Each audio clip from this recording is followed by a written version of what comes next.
अभी हमारे टीम मौजूद है रानीगंज प्रखंड के जगता पंचायत वार्ड नंबर 10 में।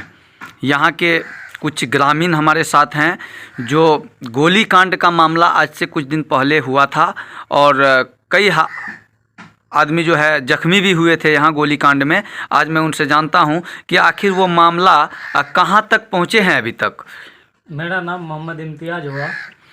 आज से लगभग 6 महीना पहले झगड़ा हुआ था, जो कि उसमें मेरा पापा का सर फाड़ दिया था, 2 आदमी को गोली मार दिया था।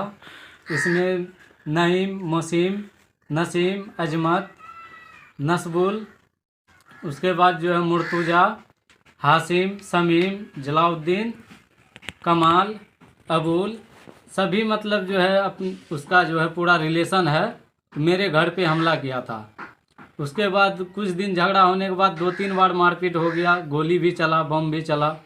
उसके बाद जो है अभी हम लोग को चलने के लिए नहीं देता है। अच्छा, ये गोली जो चला था तो बम गोली जो चला था तो इधर का पक्ष भी घायल हुआ था, उधर का भी हुआ था? इधर का ही हुआ था और उधर का नहीं हुआ था? उधर का हुआ था, उसी के बम से हुआ था। अच्छा, वो अपना बम से जो हुआ था। अब बम इधर फेंक रहा था टीना में लग के, उसी का बम से उसी को लगा अच्छा, था। कितना मतलब कई आदमी घायल हुआ था उस दिन? उस दिन इधर तो 2-3 आदमी घायल हुआ था, उधर से एक ठो। अच्छा, घटनास्थल पर कोई प्रशासन पहुंचे थे? प्रशासन घटना होने के बाद पहुंचे थे। अच्छा, हम तो लोग जब गोली जो मारा था मोहम्मद अली को, उसको ले जा रहे थे हॉस्पिटल, तो हॉस्पिटल ले जाने के लिए प्राइवेट गाड़ी नहीं दिया था। गाड़ी वाला आया था, गाड़ी वाले को मारपीट करके घुरा दिया था।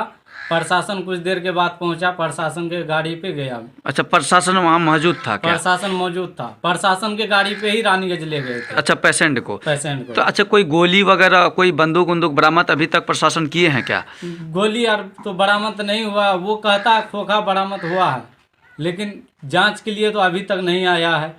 अच्छा, जांच के लिए नहीं आया। तो अच्छा, क्या चाहते हैं आप प्रशासन से? प्रशासन से हम लोग न्याय चाहते हैं, इसका गिरफ्तारी चाहते हैं। खुलेआम घूम रहा है, हम लोग को रास्ता पैरा चलने के लिए नहीं देता, धमकी देता है डेली। अच्छा, अब धमकी क्या देता है आपको? धमकी देता है जो सभी जितने को गोली मारे हैं, जो बचा हुआ है उसको भी मारेंगे।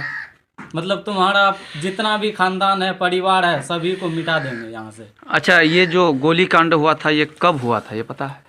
ये तीसरा महीना जो है 3 तारीख को हुआ था, रमजान में। अच्छा, रमजान। लड़ाई 3 रमजान से शुरू हुआ है और जो है 2 बार गोली चला है, एक का सर फोड़ा है। अभी तक लड़ाई जारी है। रास्ता पैरा जो घेर-घार करता है, बच्चे सबको भी धमकी देता है। हम लोग का बच्चे जाता है बाजार जाने लगता है, फिर भी धमकी देता है, कहता है इसको मारो, इसके पापा को उठा को ले जाओ, मारो, ऐसे वैसे बहुत ऐसा बोलता है वो लोग। हम लोग अभी बिजनेस लाइन का आदमी है, लहसुन प्याज बेचते हैं, कहीं भी जाते हैं, कहीं भी टॉर्चर करता है। अच्छा, ये बात आप, ये शिकायत आप प्रशासन को इन्फॉर्मेशन किए? ये सारे जो है जो भी घटना हुआ है, हर एक चीज़ कौशल कुमार जी को फ़ोन से बताया गया। कौशल कुमार जी ने बोले कि ठीक है, देख रहे हैं। वो अभी तक देख ही रहा, वो जो है अभी कोई एक्शन नहीं ले रहे हैं। हम लोग रास्ता पेरा चलते हैं तो कभी भी हम लोग के साथ घटना करने लगता है। नईम हाफिज हमको मोटरसाइकिल से ठोकर मार दिया अपने घर के पास, जो कि मुखिया जी को भी प्रचार है, आलम मुखिया जो वर्तमान मुखिया है, सबको प्रचार है, सबको बताए, कौशल कुमार जी को बताए फ़ोन करके, फिर भी कोई एक्शन नहीं ले रहा। अच्छा, आप क्या चाहते हैं प्रशासन? हम यही चाहते हैं, न्याय चाहते हैं, और क्या चाहेंगे। न्याय हम लोग को मिलना चाहिए। अच्छा, ये गोली कांड जो हुआ था जिस समय आपके यहाँ, और उस समय आपको पहला गोली कांड जो हुआ